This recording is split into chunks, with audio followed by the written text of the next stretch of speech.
Second thing the brain does, it distorts, it alters, it changes.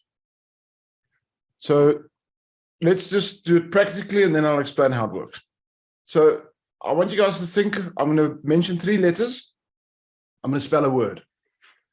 Once I've spelled the word, I want you to think about it and then create an image. In other words, see what I spelled. All right.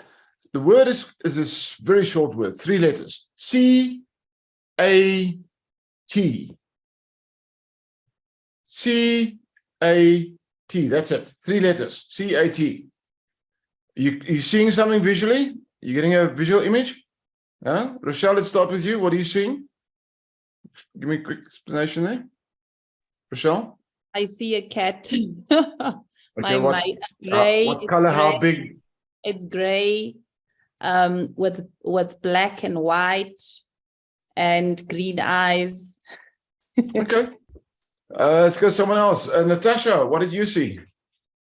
All right, so we got one gray one. Let's go to someone else. Mzo. How do I pronounce that correctly? Help me out here.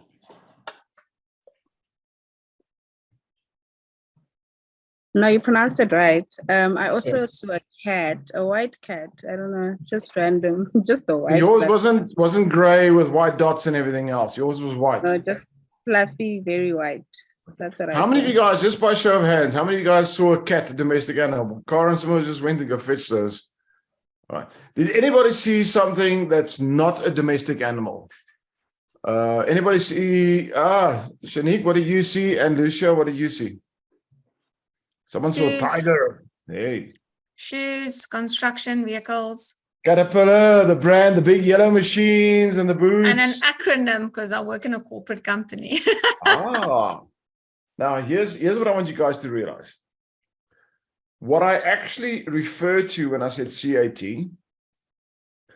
was Central African Time. Anybody get Central African Time? Maybe 1 or 2. So what happened? See, the intention of me spelling the word, the intention of the meaning of the word, the intention of the information was not received in your brain according to the intention, because you couldn't read my mind. You just got 3 letters and your brain decided to create its own image.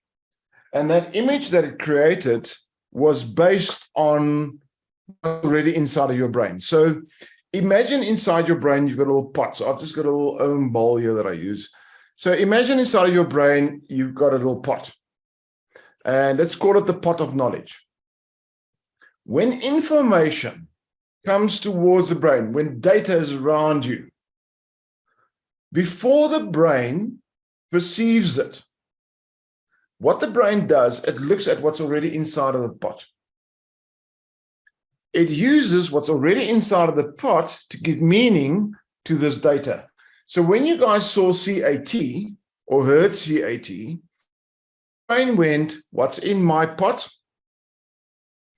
And whatever is in here, I will use to create understanding of the 3 letters, irrespective of the intention of the 3 letters. It's distortion. Does that make sense?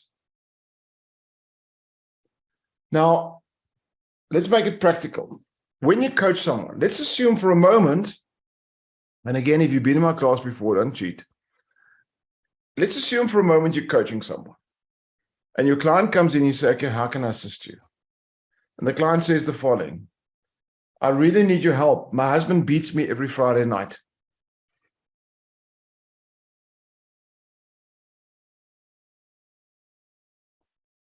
What your brain has just done, I've made a statement, I've taken data information, and I put it out there.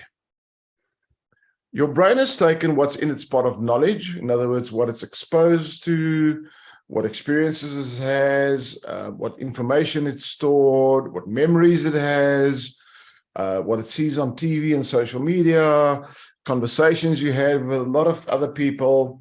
And your brain heard, my husband beats me every Friday night. It looked inside of your pot. and it created your own perception of reality accordingly. So who of you guys saw domestic violence? Hands up. Who of you guys saw a little bit of too much beer or alcohol Friday night, husband gets stupid and beats the wife? Go on. If put your hand in the air.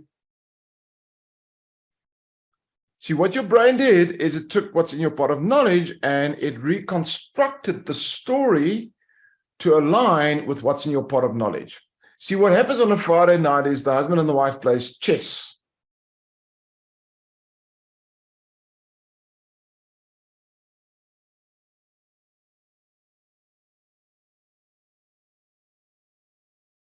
Boom. Did that sink in now? My husband beats me every Friday night.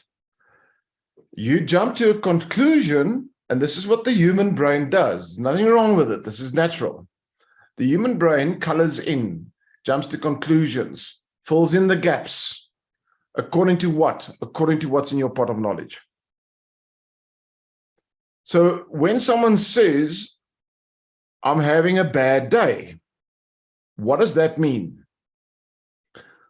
Well, we'll all understand it according to what's in our pot of knowledge. If someone says, that's great, what does that mean? Well, it depends. What's in your pot of knowledge?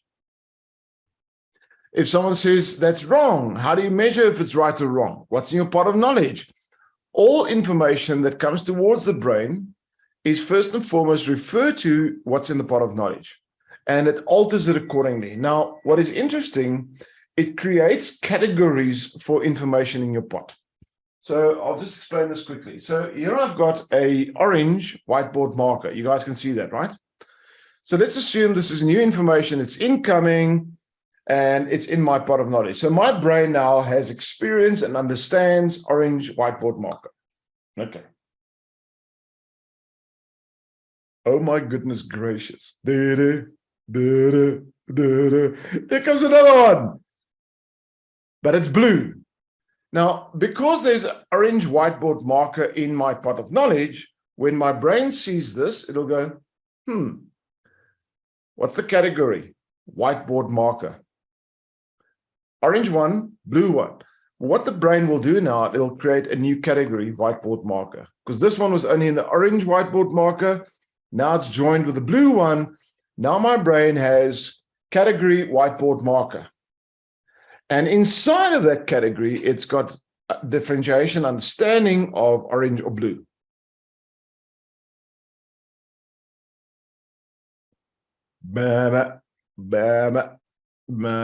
Oh my goodness gracious, what now? It looks similar, but it's not. It also works with ink, but not the same. Is this a whiteboard marker? No, it's just a pen. So now my brain needs to either decide, is this a whiteboard marker? Because it's similar to this. So there has to be something, a category that everything can fit into. Writing instrument. So what the brain does over time, it creates boxes, it creates categories, it creates areas in which information goes and then is altered according to what's already there. That's the natural way the brain learns. So I'll give you a different angle on this. Let's assume for a moment that you want to teach a 3 or 4-year-old kid mathematics.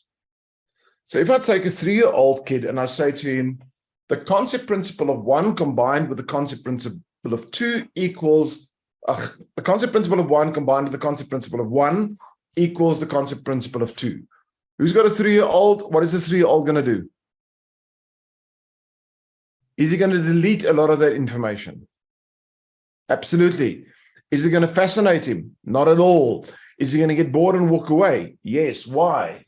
Because there's no reference point in his pot of knowledge. So this becomes difficult data that his brain cannot comprehend nor take in.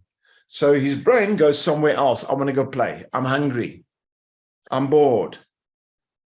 It diverts away from the data. So how do I teach him maths? 1 apple and 1 apple is 2 apples. Because apple is in the pot of knowledge. So now when data comes in, this new information allows the existing information to be altered slightly for new comprehension. That's how the brain functions. You guys still on the same page with me? You with me? You still here? Lucia, yeah? All right. Now, why is this relevant? My background, my upbringing, my culture, my religion or faith, my spiritual journey, my socioeconomic group, my friendship circle, the jobs that I've had, the people I've been exposed to, my experiences, good ones, bad ones, traumatic ones, everything, all of that data lies in my pot of knowledge. When you are going to coach a client, your client is going to express themselves and their perception of their experience according to what's in their pot of knowledge. When you hear it, what do you use as your measure, as your guide to understand? You use your pot of knowledge.